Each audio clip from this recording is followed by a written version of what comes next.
माननीय अभिभावकगण व मेरे प्यारे बच्चों, हिंदी दिवस 14 सितंबर 2020 के उपलक्ष्य में आप सभी को बहुत सारी बधाइयाँ। हिंदी दिवस 14 सितंबर 2020 के उपलक्ष्य में सर्वश्रेष्ठ हिंदी पाठन के लिए बच्चों द्वारा बनाई गई हिंदी पाठन की वीडियोस में से कक्षा प्रथम में प्रथम पुरस्कार संयुक्त रूप से अक्षदा शर्मा, लवे गुप्ता और आयशनी अरोड़ा को प्राप्त हुआ है। द्वितीय पुरस्कार संयुक्त रूप से आप्या गुप्ता, अर्श गोयल और प्रव्या वर्मा को प्राप्त हुआ है। द्वितीय कक्षा में प्रखर अग्रवाल को प्रथम व सोमिल गोयल को द्वितीय पुरस्कार प्राप्त हुआ है। कक्षा चतुर्थ में आरोही जिंदल को प्रथम पुरस्कार प्राप्त हुआ है। कक्षा पंचम में उन्नति अग्रवाल को प्रथम पुरस्कार प्राप्त हुआ है। कक्षा तृतीय, षष्ठम, सप्तम व अष्टम में अधिक प्रविष्टियां होने के कारण उनका फैसला अभी नहीं हो पाया है। आइए विजेताओं की प्रस्तुतियों को देखें और सुनें। नमस्कार दोस्तों, मेरा नाम अक्षदा शर्मा है। मैं कक्षा प्रथम की छात्रा हूँ।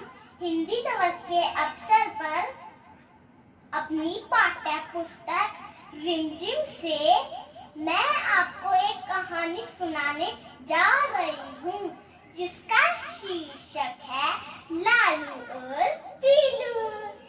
एक मुर्गी थी। मुर्गी के दो चूजे थे।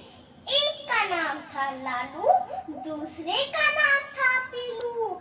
लालू लाल चीजें खाता था, पीलू पीली चीजें खाता था। एक दिन लालू ने एक पौधे पर कुछ लाल लाल देखा। लालू ने उसे खा लिया।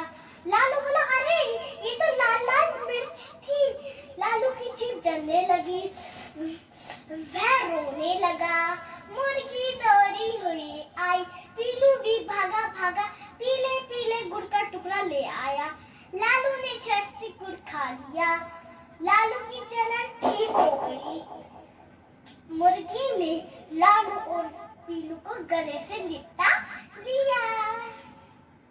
इस कहानी से हमें ये शिक्षा मिलती है, बिना विचार किए कोई चीज खानी नहीं चाहिए। धन्यवाद। जय हिंद, जय Bharat. Hi friends, my name is लवे गुप्ता।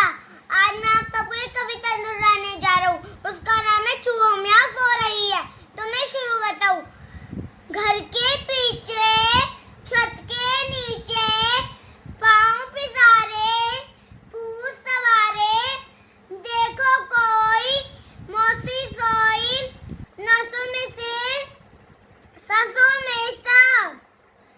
घर घर घर घर हो रही है, चूहा म्याऊं सो रही है। बिल्ली सोई, खुली रसोई, भरे पतीले, चने रसीले, उल्टा मटका, देकर झटका, जो कुछ पाओ चट कर जाओ। आज हमारा दूध दही है, चूहा म्याऊं सो रही है। मूंछ मरोड़ो, पूंछ सिकोड़ो, नीचे उतरो, चीजें कुतरो। आज हमारा राज हमारा, करो तबाही जो मन चाही। आज मची है चूहोशाही। डर कुछ भी चूहों को नहीं है, चूहा म्याऊं सो रही है। Thank you friends. Hello friends, मेरा नाम आयशनी अरोड़ा है। मैं प्रथम कक्षा में पढ़ती हूँ। लालू और पीलू। एक मुर्गी थी, उसके दो चूजे थे। एक का नाम था लालू, दूसरे का नाम था पीलू। लालू लाल चीजें खाता था, पीलू पीले चीजें खाता था। एक दिन लालू ने पौधे पर कुछ लाल लाल देखा। लालू ने उसे खा लिया। अरे यह तो लाल मिर्च थी। लालू की जीभ जलने लगी, वह रोने लगा। मुर्गी दौड़ी हुई आई। पीलू भी भागा, वह पीले पीले गुड़ का टुकड़ा ले आया। लालू ने झटकुड़ खाया, उसके मुंह की जलन ठीक हो गई। मुर्गी ने लालू और पीलू को निपटा लिया। हमें यह शिक्षा मिलती है लालू और पीलू की कहानी से, जो भी हम खाए सोच समझकर खाएं। धन्यवाद। जय हिंद, जय भारत। नमस्ते, मैं प्रखर अग्रवाल कक्षा 2 का एक छात्र हूँ। मैं हिंदी पुस्तक रिमझिम का पाठ 6 आपके सामने प्रस्तुत करूँगा। बहुत हुआ बादल भैया, बहुत हुआ कीचड़ कीचड़, पानी पानी, याद सभी को आई नानी। सारा घर दिन रात चुआ, जाए कहाँ कहाँ पर खेले, घर में फंसे बोरिया झेले, जो पिंजरों में मौनसुआ। सूरज दादा धूप खिलाए, ताल नदी सड़कों से जाए, तुम भी भैया करो दुआ। बहुत हुआ भाई, बहुत हुआ। आशा करता हूँ आपको पसंद आया। धन्यवाद। मेरा नाम सौम्य गोयल है। मैं कक्षा 2 में पढ़ता हूँ। आज मैं आपको हिंदी दिवस पर सुंदर कविता सुनाने जा रहा हूँ। माँ की ममता है हिंदी, पिता की छाया है हिंदी, हिंदुस्तान की पहचान है हिंदी, भारत माँ की शान है हिंदी, हर भारतीय का आधार है हिंदी, हिंदुस्तान की शक्ति है हिंदी, भगवान का आशीर्वाद है हिंदी, माँ की ममता है हिंदी, पिता की छाया है हिंदी। धन्यवाद। नमस्ते, मैं आरुषि जिंदल आपके सामने एक पाठ सुनाने जा रही हूँ। उस पाठ का नाम है जैसा सवाल वैसा जवाब। बादशाह अकबर अपने मंत्री बीरबल को बहुत पसंद करता था। बीरबल की बुद्धि के आगे बड़े बड़ों की भी कुछ नहीं चल पाती थी। इसी कारण कुछ दरबारी बीरबल से जलते थे। वे बीरबल को मुसीबत में फंसाने के तरीके सोचते रहते थे। अकबर के एक खास दरबारी ख्वाजा सरा को अपनी बुद्धि और विद्या पर बहुत अभिमान था। बीरबल को तो वे अपने सामने निरा बालक और मूर्ख समझते थे, लेकिन अपने ही मानने से तो कुछ होता नहीं। दरबार में बीरबल की ही तूती बोलती और ख्वाजा साहब की बात ऐसी लगती थी कि जैसे नकार खाने में तूती की आवाज। ख्वाजा साहब की चलती तो वे बीरबल को हिंदुस्तान से निकलवा देते, लेकिन निकलवाते कैसे? एक दिन ख्वाजा साहब ने बीरबल को मूर्ख साबित करने के लिए बहुत सोच विचार कर कुछ मुश्किल प्रश्न सोच लिए। उन्हें विश्वास था कि बादशाह के उन प्रश्नों को सुनकर बीरबल के छक्के छूट जाएंगे और वह लाख कोशिश करके भी संतोषजनक उत्तर न दे पाएगा। फिर बादशाह मान लेगा कि ख्वाजा सरा के आगे बीरबल कुछ नहीं है। ख्वाजा साहब अचकन पगड़ी पहनकर दाढ़ी सहलाते हुए अकबर के पास पहुँचे और सिर झुकाकर बोले, बीरबल बड़ा बुद्धिमान बनता है। आप भी उसकी लंबी चौड़ी बातों के धोखे में आ जाते हैं। मैं चाहता हूँ कि आप मेरे 3 सवालों के जवाब पूछकर उसके दिमाग की गहराई नाप लें। उस नकली अकल बहादुर की कलाई खुल जाएगी। ख्वाजा ने अनुरोध करने पर अकबर ने बीरबल को बुलाया और उनसे क्या कहा, बीरबल परम ज्ञानी, ख्वाजा साहब तुमसे 3 प्रश्न पूछना चाहते हैं, क्या तुम उनके उत्तर दे सकोगे? बीरबल बोले, जा पना जरूर दूंगा, खुशी से पूछें। ख्वाजा साहब ने अपने तीनों सवाल लिखकर बादशाह को दे दिए। अकबर ने बीरबल से ख्वाजा का पहला प्रश्न पूछा, संसार का केंद्र कहाँ है? बीरबल ने तुरंत जमीन पर अपनी छड़ी गाड़ के उत्तर दिया, यही स्थान चारों ओर से दुनिया के बीचों बीच पड़ता है। यदि ख्वाजा साहब को विश्वास न हो तो वे फीते से सारी दुनिया नाप कर दिखा दें कि मेरी बात गलत है। अकबर ने दूसरा प्रश्न किया, आकाश में कितने तारे हैं?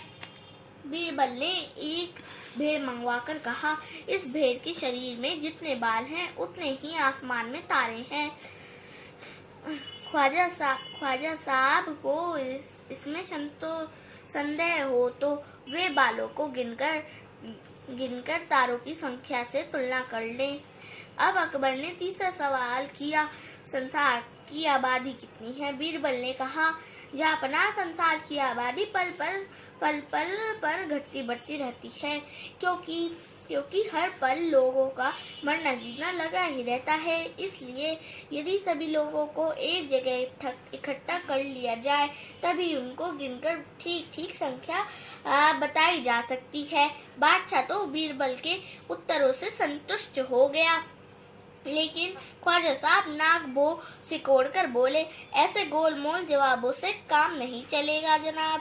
बीरबल बोले, ऐसे सवालों के ऐसे ही जवाब होते हैं। पहले मेरे जवाबों को गलत साबित कीजिए, तब आगे बढ़िए। ख्वाजा साहब से फिर कुछ बोलते नहीं बना। धन्यवाद। नमस्ते सर, आज मैं आपको समय का महत्व कहानी सुनाने जा रही हूँ।